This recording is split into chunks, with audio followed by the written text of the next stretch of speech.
So thanks for having me. I do want to point out that the Taliban do control, as in they are the largest militia in the country that has overwhelmed everyone else, including the Afghan regime that collapsed.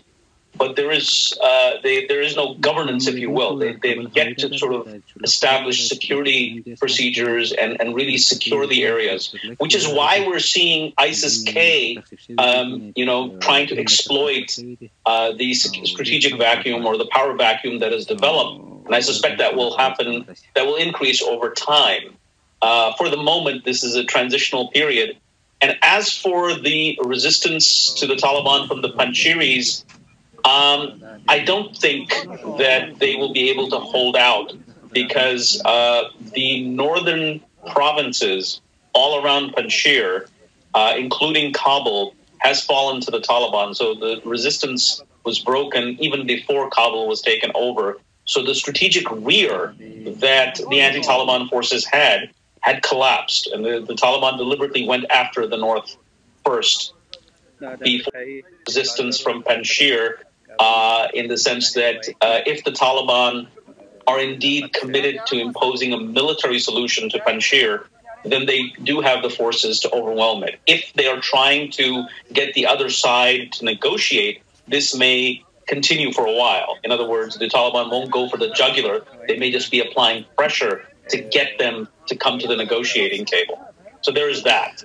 As far as the civil war is concerned, I think we need to look at an ISIS-K versus Taliban war, which I basically forecasted in a piece that I wrote for the Wall Street Journal on Saturday. And I think that's where we need to see how the Taliban are able to hold themselves together and not have their fighters defect to ISIS, especially as the Taliban are trying to be less ideological and more pragmatic. I mean, this is something I studied extensively, and ideological and behavioral transformation takes a very long time, and it takes place where the actor is under a lot of stress, mostly in terms of military stress, and that's not the situation that the Taliban have been in for the past 20 years. In fact, they've had the upper hand in the battle space. So they had no reason to change, and their ranks swelled because they were attracting people based on ideology. Now, how do you go from that situation where tens of thousands of fighters that fought with you against the Afghan state, and they're high on ideology?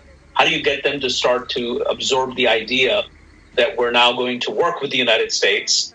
One of the top mullahs, Mullah Brother, is going to speak to Director William Burns of the CIA. How are you going to convince those fighters to allow women to have a role in the public space? This is something that's going to be really, really thorny, and this is what ISIS is going to try and exploit. I'll get to Turkey in a moment, but I think that it's worth noting that the main players in this arena will be four. Number one, Pakistan and Iran. Two, Iran. And then 3 and 4 are China and Russia. Russia operating through the Central Asian states that border the country. The Pakistanis, their goal is to make sure that whatever chaos ensues. I don't think they're expecting peace anytime soon, because they see this more closely than anybody else. So they have to realize that they're going to deal with a very chaotic situation for a long time to come. So their goal is to make sure that it remains contained within Afghanistan. And that's why they're trying to get some sort of a negotiation going between the Taliban and their opponents, and they're trying to get a governance structure in place as fast as possible. The Iranians have less to worry about because of geography. They have a smaller border.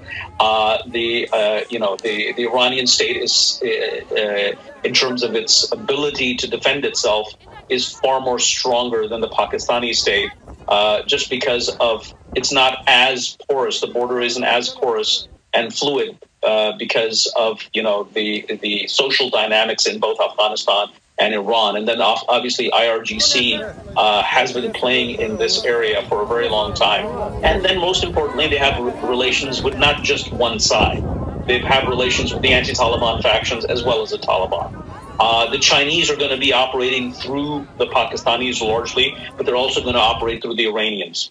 And the Russians, feel themselves more vulnerable because of the situation in the Central Asian states. And they have their own relationship with Afghanistan that dates back to the 70s. And so they will work through their channels. As for Turkey, it's far removed from the theater.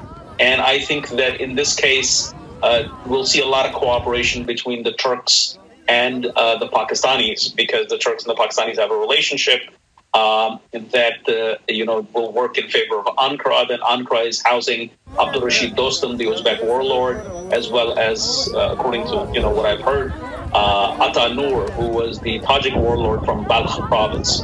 And of course, the Pakistanis could use all the help they can get from the Turks. So that's where we are.